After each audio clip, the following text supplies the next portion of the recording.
Hello दोस्तों, welcome to my YouTube channel learning must go. आज हम यहाँ पर हिंदी पेडागोजी के कुछ क्वेश्चन को सॉल्व करने जा रहे हैं। इससे पहले हिंदी पेडागोजी के 2 लेक्चर हमने किए थे, जिसमें हमने पेडागोजी की थ्योरी को जाना था। आज हम यहाँ पर क्वेश्चन को क्यों प्रैक्टिस कर रहे हैं, क्योंकि देखिए, आप कितनी ही थ्योरी क्यों ना पढ़ लीजिए, जब तक आपको क्वेश्चन अटैम्प्ट करना नहीं आता तो आपकी पढ़ी हुई थ्योरी का कोई फ़ायदा नहीं है। होता क्या है कि कई बार बच्चा बहुत पढ़ता है, बहुत मेहनत करता है, लेकिन फिर भी हर बार उसके सीटेट में मार्क्स कम रह जाते हैं। ऐसा इसलिए क्योंकि वो कभी क्वेश्चन को सही से अटेम्प्ट करना ही नहीं सीख पाता। जब तक आप सही से क्वेश्चन को अटेम्प्ट करना नहीं सीखेंगे तो आप कितनी ही मेहनत क्यों ना कर लीजिए, वो मेहनत आपकी वेस्ट है। तो यहाँ पर हम जानेंगे, जो टॉपिक हमने पढ़ लिए हैं उनसे बनने वाले क्वेश्चन को हमें अटेम्प्ट कैसे करना है। तो देखेंगे पहला क्वेश्चन हमारा है, सुनने व लिखने की कुशलता का आकलन करने का सबसे अच्छा तरीका क्या है। देखिए, किस चीज़ की बात हो रही है, सुनने और लिखने की। सबसे पहले हम देखेंगे, सुनना और लिखना दो हमारे भाषा कौशल हैं, और मैंने बताया था सुनने में क्या महत्वपूर्ण है, सुनकर दूसरों की बातों को समझना। लिखने में क्या महत्वपूर्ण है, आत्म अभिव्यक्ति। इन दो चीज़ों को हमें माइंड में रखना है, फिर अपना उनसे मैच होता हुआ ऑप्शन को ढूंढना है। देखेंगे पहला, सुनी गई कहानी को शब्दशः लिखना। शब्दशः लिखना का मतलब, जो कहानी हमने बच्चों को सुनाई है वो बच्चों ने एज इट इज़ रट ली है और उसे एज इट इज़ डिक्टो लिख दिया है। तो जो एनसीईआरटी है वो हमेशा रटने को गलत बताती है, इसलिए हमें इस ऑप्शन के साथ नहीं जाना है। ये भी हमारा किस पर, रटने पर बेस है, तो इसको हमें गलत करना है। अगला देखेंगे, कविता सुनना और शब्दशः लिखना। कविता सुनकर शब्दशः लिखना। शब्दशः लिखना मतलब वही डिक्टो ऐसी के ऐसी लिख देना। तो ये भी किस पर बेस्ड है, रटे हुए पर बेस्ड है। तो ये भी क्वेश्चन हमारा गलत होगा। देखिए, यहाँ जो मैंने आपको नेगेटिव और पॉजिटिव वर्ड बताए थे, उसमें मैंने बताया था रटना एक बहुत गलत चीज़ है एनसीईआरटी के अकॉर्डिंग, लेकिन यहाँ पर कोई रटना शब्द नहीं दिया गया। लेकिन आपको ऑप्शन की लैंग्वेज देखकर समझना है कि इस ऑप्शन में कहना क्या चाहता है। शब्दशः लिखने का मतलब भी वही हो गया, चीज़ों को रट लेना। ठीक है, आगे देखेंगे, कविता सुनकर प्रश्नों के उत्तर लिखना। जो एनसीईआरटी है कभी भी इस तरीके से पढ़ाने पर जोर नहीं देती कि बच्चा क्या हो, कुछ क्वेश्चन के केवल आंसर कर पाए। किस चीज़ के लिए जोर देती है, कि बच्चे का अधिगम विस्तार हो पाए। तो इस ऑप्शन के साथ भी हम नहीं जाएंगे कि कविता सुनकर केवल वो कुछ प्रश्नों के उत्तर दे दे, ये भी क्या हो जाएगा, गलत हो जाएगा।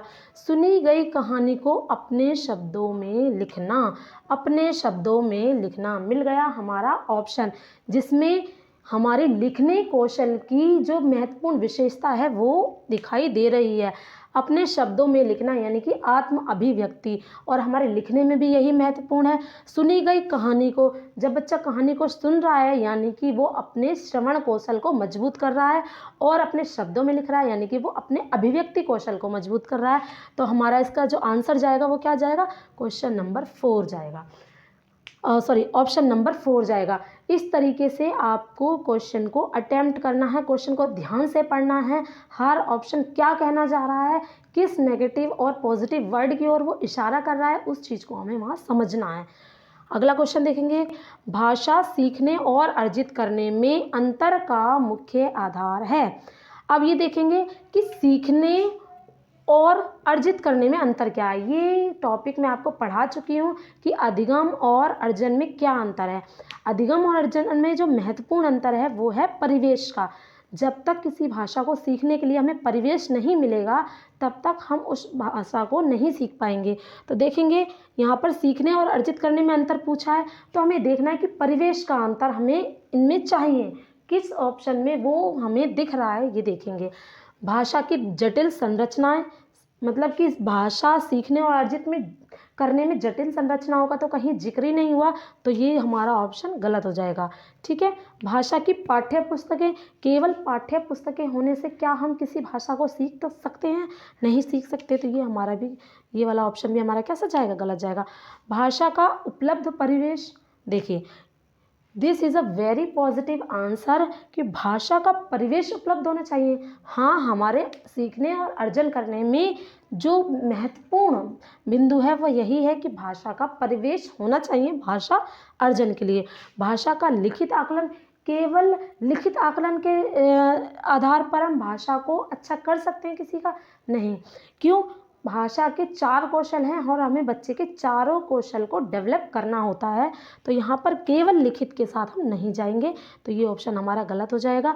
तो हमारा ऑप्शन कौन सा सही होगा इसमें? भाषा का उपलब्ध परिवेश। अगले क्वेश्चन की तरफ चलते हैं। डैश भाषा का अति महत्वपूर्ण प्रकार्य है। कौन सा भाषा का अति महत्वपूर्ण कार्य है बताइए। लिखना, सुनना, अक्षर ज्ञान, संप्रेषण। देखिए सीटेट में होता क्या है, कई बार जो ऑप्शन दिए होते हैं वो सभी सही होते हैं, या उसमें से 2-3 ऑप्शन सही होते हैं, लेकिन हमें सही ऑप्शन के साथ नहीं जाना होता, हमें सबसे अच्छे ऑप्शन के साथ जाना होता है। भाषा का जो एक महत्वपूर्ण प्रकार है वो लेखन कौशल को बढ़ाना भी है, श्रवण कौशल को बढ़ाना भी है, लेकिन हमें ये देखना है कि इस ऑप्शन में सबसे अच्छा ऑप्शन कौन सा है जो सभी को कवर कर ले। देखेंगे लिखना, सुनना, अक्षर ज्ञान तो केवल अक्षर ज्ञान तो हमें कराना नहीं है भाषा शिक्षण में, तो ये तो नहीं हो सकता। लिखना, सुनना, संप्रेषण, ये 3 हमारे ऑप्शन बचे जो बच्चों को डाउट जिस पर हो सकता है। लेकिन लिखना में हम केवल लेखन कौशल को मजबूत करेंगे, सुनना में केवल हम किस पर, श्रवण कौशल पर ध्यान देंगे, लेकिन संप्रेषण ऐसा कौशल है जिसमें हम लिखना, सुनना, बोलना, पढ़ना सभी कौशलों पर ध्यान देंगे। अगर भाई हम संप्रेषण लिखित रूप में कर रहे हैं तो हम लिखना और पढ़ना दोनों पर ध्यान देंगे।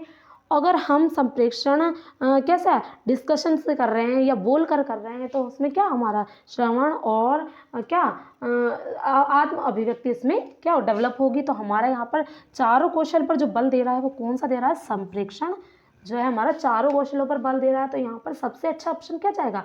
संप्रेषण, और यही हमारे क्वेश्चन का आंसर होगा। अगला देखते हैं। सार्थक पढ़ते समय कभी कभी वाक्यों शब्दों की पुनरावृत्ति करता है, यह भाषाई व्यवहार को दर्शाता है कि। देखिए सार्थक है कौन? सार्थक एक बच्चा है जो कि पढ़ते समय कभी कभी वाक्यों शब्दों की पुनरावृत्ति करता है, वाक्यों की और शब्दों की पुनरावृत्ति करता है, यह भाषाई व्यवहार को दर्शाता है। किस व्यवहार को ये दर्शाता है? उसे लंबे शब्दों को पढ़ने में कठिनाई होती है, वह पढ़ने में अधिक समय लेता है, वह समझ के साथ पढ़ने की कोशिश करता है, वह अटक अटक कर ही पढ़ सकता है। हम जब भी किसी क्वेश्चन का आंसर देंगे तो हमें बच्चों की तरफ एक पॉजिटिव नज़रिया रखना है, तभी हमें आंसर देना है। देखिए उसे लंबे शब्दों को पढ़ने में कठिनाई होती है, अगर उसे लंबे शब्दों को पढ़ने में कठिनाई होती तो वो आगे पढ़ ही नहीं पाता, बार बार पढ़ने की तो उसमें बात ही नहीं रहती। तो क्या होगा? उसे लंबे शब्दों को पढ़ने में कठिनाई होती है, ये ऑप्शन हमारा कैसा जाएगा? गलत जाएगा। वह पढ़ने में अधिक समय लेता है, भाई पढ़ने में अधिक समय क्यों ले रहा है? वो बार बार पढ़ रहा है। अधिक समय लेना तो जब कहा जाता है जब उसे पढ़ने में कठिनाई होती है, वो शब्दों को बोल नहीं पाता, ये वो आगे बढ़ ही नहीं पाता, तो ये भी हमारा ऑप्शन कैसा जाएगा? गलत जाएगा। अगला देखेंगे। वह समझ के साथ पढ़ने की कोशिश करता है। मैंने क्या कहा है? बच्चों को हमेशा हमें एक पॉजिटिव नज़रिए से देखना है कि जो बच्चा करने की कोशिश कर रहा है वो शायद कुछ अच्छा करने की कोशिश कर रहा है। तो हमारा जो ऑप्शन जाना चाहिए अब क्या जाना चाहिए? वह समझ के साथ पढ़ने की कोशिश करता है, लेकिन हमें कभी भी एक ऑप्शन के साथ नहीं झुकना। किसी ऑप्शन को पहली बार में देखा और उसकी तरफ झुक गए, उसको टिक कर दिया, हमें ऐसा नहीं करना। हमें सीटेट में सारे ऑप्शन को पढ़ना है, क्योंकि कई बार क्या होता है जैसे कि ऊपर हुआ है कि सारे ऑप्शन सही होते हैं लेकिन सबसे बेस्ट ऑप्शन हमें उसमें छांटना होता है। अभी हम एक ऑप्शन को चूज़ नहीं करेंगे जब तक कि हम सारे ऑप्शन नहीं पढ़ लेंगे। वह अटक अटक कर ही पढ़ सकता है, हमने मतलब उसके बारे में नेगेटिविटी ही बिठा ली कि वो ऐसा ही पढ़ सकता है, तो ये क्या है? एक गलत बिहेव है, तो ये भी हमारा ऑप्शन नहीं जा सकता। तो हमारा ऑप्शन जो सही होगा वो कौन सा होगा? Option number 3। चलते हैं अगले क्वेश्चन की तरफ। अगला क्वेश्चन है, भाषा सीखने में आप किसे सबसे अधिक महत्वपूर्ण मानते हैं? बाल साहित्य को, संज्ञानात्मक विकास को, सामाजिक अंतःक्रिया को, दृश्य श्रव्य सामग्री को। देखिए यहाँ पर जो हमारे 4 ऑप्शन दिए गए हैं चारों ही पॉजिटिव है, पर हमें देखना क्या है कि क्वेश्चन हमारा किस संबंध में पूछा गया है और उस संबंध में हमारा जो सबसे अच्छा ऑप्शन कौन सा है। देखेंगे बाल साहित्य भाषा सीखने के लिए एक अच्छा ऑप्शन है, संज्ञानात्मक विकास अच्छा है, सामाजिक अंतःक्रिया सबसे अच्छा है, दृश्य श्रव्य सामग्री अच्छा है। सामाजिक अंतःक्रिया सबसे अच्छा है। क्यों सबसे अच्छा है? क्योंकि भाषा सीखने के लिए सबसे ज़रूरी क्या है, परिवेश ज़रूरी है। परिवेश किससे बना है, समाज से बना है। जब बच्चा समाज के साथ अंतःक्रिया करता है, इंटरेक्शन करता है, तो भाषा को वह आसानी से सीख जाता है। तो भाषा के लिए सबसे ज़रूरी क्या है, परिवेश, और परिवेश बना हमारा समाज से, तो सामाजिक अंतःक्रिया इस क्वेश्चन के लिए सबसे पॉजिटिव आंसर है, सबसे अच्छा आंसर है। प्राथमिक स्तर पर हिंदी भाषा को सिखाने के लिए सबसे अधिक ज़रूरी है। प्राइमरी लेवल पर हम हिंदी भाषा जो सिखाते हैं बच्चों को, उसमें सबसे ज़्यादा क्या ज़रूरी है, कक्षा में लिखित आकलन, भाषा शिक्षक का भाषा ज्ञान, कक्षा में रंगीन पाठ्य पुस्तकें, कक्षा में प्रिंट समृद्ध परिवेश। देखिए बताइए क्या सबसे ज़्यादा ज़रूरी है, वही चार ऑप्शन देखने हैं, सबसे अच्छा ऑप्शन सिलेक्ट करना है। कक्षा में लिखित आकलन, केवल लिखित का आकलन करेंगे हम नहीं, हमें चारों कौशलों पर ध्यान देना है, तो ये ऑप्शन हमारा कैसा जाएगा, गलत जाएगा। भाषा शिक्षक का भाषा ज्ञान, सही है, भाषा शिक्षक को भाषा ज्ञान होना चाहिए।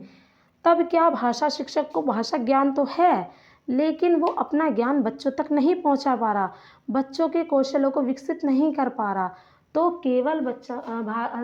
केवल शिक्षक का भाषा ज्ञान होने से बच्चा भाषा सीख जाएगा, ऐसा ज़रूरी नहीं है। कक्षा में रंगीन पाठ्य पुस्तकें, केवल रंगीन पाठ्य पुस्तकें और बच्चा भाषा सीख जाएगा, नहीं।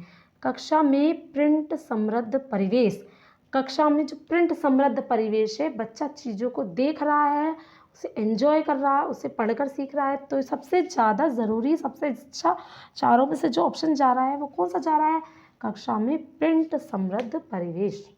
ठीक है, अगला देखेंगे, प्राथमिक स्तर पर लेखन क्षमता के संदर्भ में सबसे अधिक महत्वपूर्ण क्या है, किसके संबंध में, लेखन क्षमता के संदर्भ में। अब ये लेखन क्षमता होती क्या है, मतलब लेखन क्षमता में हमारा सबसे महत्वपूर्ण क्या है, मैंने बताया था कि चारों कौशलों में क्या क्या चीज़ें हमारी महत्वपूर्ण होती हैं।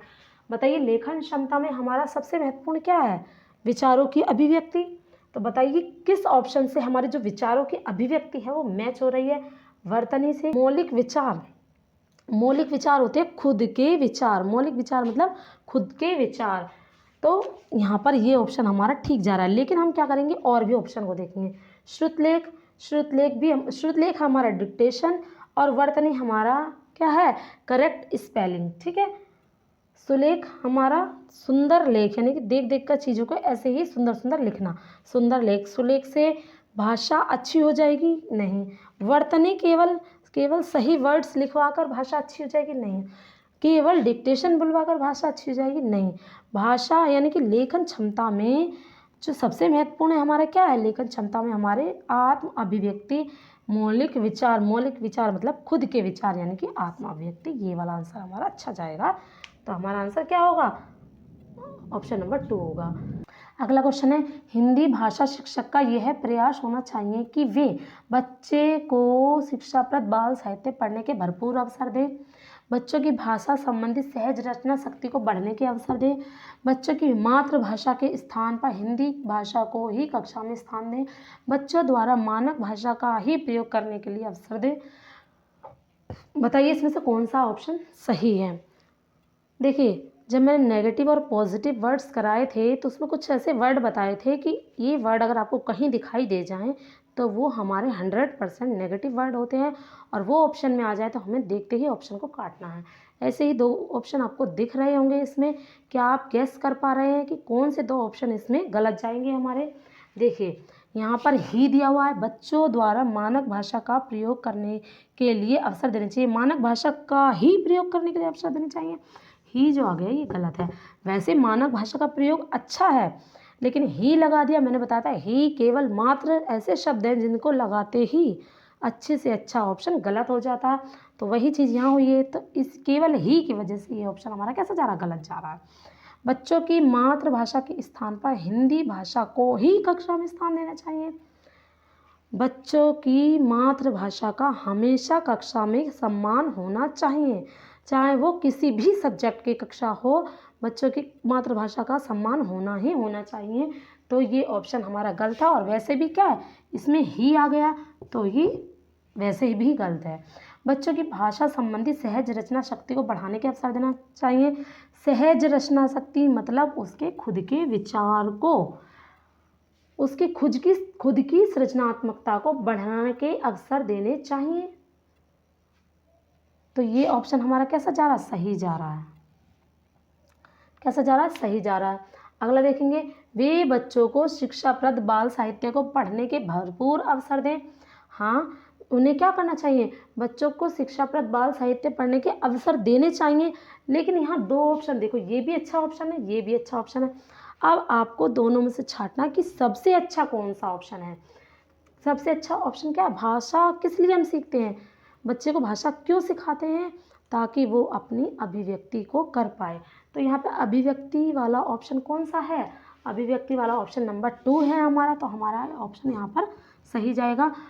ये भी अच्छा है, लेकिन इसके कंपैरिजन में कम अच्छा है, तो ये हमारा आंसर नहीं जाएगा। आंसर जाएगा हमारा नंबर 2।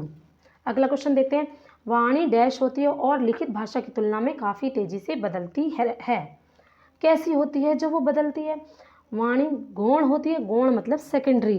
क्या सेकेंडरी होने का बदलने से कोई कनेक्शन है? नहीं है, ये ऑप्शन हमारा नहीं जाएगा। स्थिर होती है। जब स्थिर ही है तो वो बदलती क्यों है? तो ये भी हमारा ऑप्शन नहीं जाएगा। अस्थाई होती है। हाँ, अगर वो अस्थाई होगी तो बदलेगी, ये सही जा सकता है। अगला देखेंगे, स्थाई होती है। स्थाई है तो बदलती क्यों है? स्थाई होगी तो बदलेगी ही क्यों? ये नहीं जा सकता सही। तो सही कौन सा जाएगा? अस्थाई होती है इसलिए बदलती है। वाणी क्या होती है? हमारी अस्थाई होती है। जाएंगे आप, यहाँ कुछ और वाणी है, थोड़ी दूर पर जाएंगे वहाँ पर कुछ चेंजेस मिलेंगे बोलचाल में, उससे और आगे जाएंगे तो और चेंजेस मिलेंगे। तो वाणी हमारी थोड़ी थोड़ी दूरी पर बदलती रहती है, यानी कि वाणी अस्थाई होती है। उम्मीद है कि आपको ये क्वेश्चन समझ में आए होंगे और समझ में आया होगा कि क्वेश्चन को हमें कैसे अटेम्प्ट करना होता है। केवल पढ़ना ही ज़रूरी नहीं है, सबसे ज़रूरी जो है वो क्वेश्चन को अटेम्प्ट करना ज़रूरी है। अगर आपने ये क्लास पूरी देखी है तो बिलीव मी 10 क्वेश्चन आपके हिंदी में बिना पढ़े सही हो सकते हैं। आपको विश्वास नहीं होता तो आप प्रैक्टिस सेट लगाकर ज़रूर देखिएगा। अगर आपको सेशन पसंद आया हो तो प्लीज़ लाइक और सब्सक्राइब कर दीजिएगा। Thank you for watching.